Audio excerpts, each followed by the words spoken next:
Brady Cook. Good morning. Morning, Bart. Jackson County. Happy almost into the school year. Yeah, you can probably see it on my face. Once we get to mid-May, we can feel that the end is kind of near. We love them, but we're ready. Yeah, and busy time of year with all those. Super busy. Band concerts, field days, student activity, a lot of graduation stuff. It's all happening. Yeah, and congratulations to you. You were featured in a Making a Difference in the Top Teachers Jackson magazine, and it turns out this education field is pretty ingrained in you through family. You've got a lot of family in education. Yes, we do. So shout out to Jackson Magazine, because what they do every year in that issue of the magazine for the top teachers and a lot of those articles, their themed months are always very cool.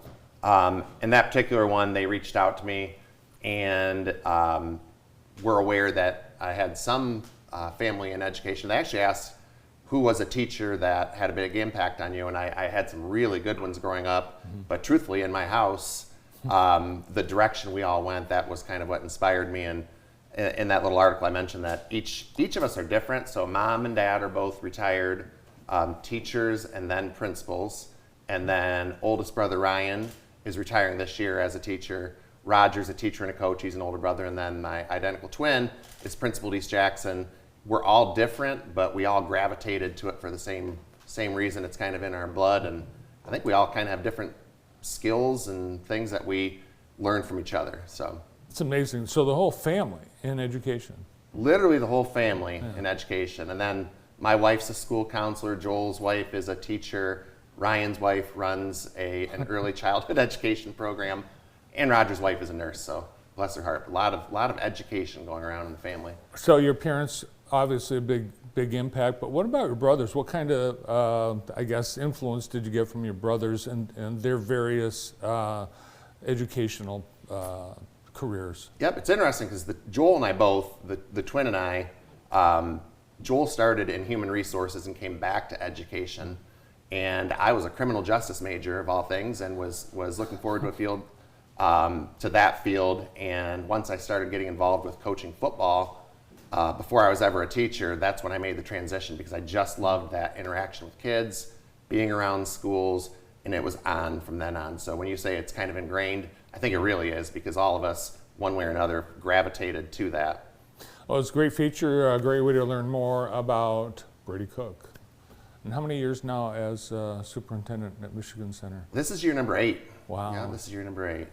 Yeah, so this year we're going to have, I think, 3 new superintendents in Jackson County. The changing of the guard happening at the end of the school year.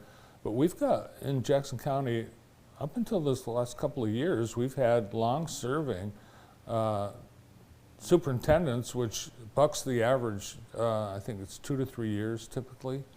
Yep, and the dynamic is really interesting in the room. So when we get all of us together, because sometimes you get superintendents who have been superintendents in other counties and other areas, and they come into this Jackson group, and it's such a collaborative group. It's such a cohesive group. We genuinely love each other and respect the work that each of us do. So I know the last 2 years aren't necessarily indicative of us loving each other so much, but the people who are leaving are either retiring or leaving for really good opportunities. And man, we had a nice run of the rookie class this year was incredible. So we had 4 new superintendents in the county, and Denise Bergstrom, Jeff Punches, Nick Angel, and Christy Nealis. I apologize if I missed anybody, but they stepped in and did exceptional work, all of them. And then we're going to miss the heck out of the ones that are leaving: Jeff Beal, Jim Graham, and then Christy Robinson going to Otsego, because they're all superstars. So great group of people with their hearts in the right place, and Jackson County Schools can be very proud of the work we've done. Yeah, and 2 of those positions have already been filled by insiders, people we already know, and that's likely to happen in Springport as well. We have a good track record of that in the county too. So the rookies I mentioned this year, we had a couple who just kind of moved up the ladder, and those districts have built capacity. And I always tell people, to be a very good superintendent, you better love the place you're working. So when you're hiring from within and those people have been there a long time, they bring that to the table. Almost everything else can be learned. You can't fake loving the district you work in. Yeah, that's a good point. And that's what we have here in Jackson County. Yeah. So we're in the spring sports start of the postseason. How are the Michigan Center Cardinals doing? It's been up and down. The spring sports season. Thankfully the weather turned, and early spring is always just kind of a mess. It was freezing. Yep. But it's for us just to be able to field full teams, as crazy as that sounds. A lot of the specialization of sports has kind of taken some kids out of certain spring sports, especially. So we field competitive teams. Our coaches are doing a great job, and we're out there grinding. We've definitely had some success. It's just been kind of up and down. Girls soccer right there, they've had a really nice season.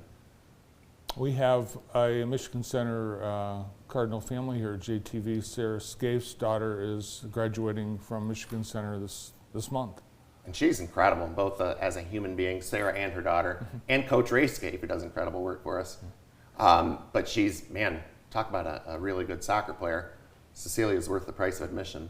Yeah, the family, it's really, Michigan Center has been a great soccer school over the years, most recently as well. So you've got graduation coming up. Have we had the prom? We have had the prom. Thank you, Cascades. Manor House was very nice. Kids had a lot of fun. You worry about in 2025 that students are going to hide in the corner and stare at their phone and not engage, not dance. But I was so impressed because I don't know, other than the photo room that was dedicated, I don't think I saw a kid in the dance area on their phone. They were out there having fun, some sick dance moves, and they had a great time. Did they get any inspiration from you? Were you on the floor at all? I don't want to boast, but man, I could. There were a couple times where I just needed to bring maybe that old school element, put a cardboard box down, maybe break dance. So graduation's coming up. How many do we know? How many members of the class of 2025 at MC? I don't have an exact count, but ever since we brought the hybrid virtual opportunity to our district, our higher grade level numbers have grown a lot. So we're producing more graduates. So it'll be a healthy over 100 number. Yeah, we've got the census estimates for Jackson County that are out this morning, and overall Jackson County is growing, and you're bordering some of the communities that are really seeing some big growth. So it's going to be good for all the school districts. We need obviously. people. Yeah, we need houses and. Yeah. Well, great. Well, I'm sure you've got a busy summer and doing all the things that need to be done at the various buildings. Thanks for coming in today. All right. Thanks, sir. Good to see Appreciate you. it.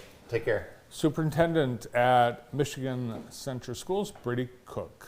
Up next, Sergeant Travis Fletcher from the Michigan State Police. Stay with us.